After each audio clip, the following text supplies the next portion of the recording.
武術有個代名詞就叫做功夫。乜嘢叫功夫呢？功夫就係時間加功力。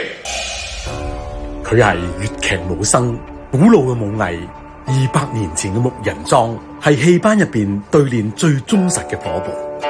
功夫嘅門派繁多，其中喺南方喜聞樂見嘅就係詠春拳啦。佢係廣州岑能詠春拳傳承人，幾十年嘅孜孜不倦。父親嘅木人樁功法剛柔並濟，更係匠心獨具。如今佢回歸西關，授權傳武。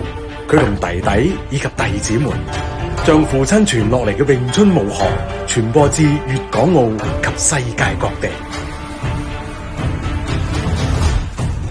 中華武術源遠流長，歷史悠久。佢係香港著名嘅詠春拳師傅，從葉問宗師嘅封門弟子，到建立師徒晉級體制，將秘而不傳嘅詠春技擊術授權多個國家同地區。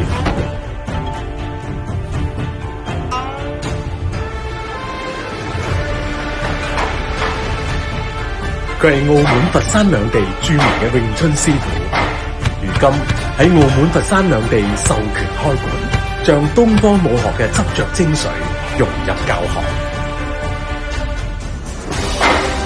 佢哋係傳承之人，有師求於師，無師求於莊。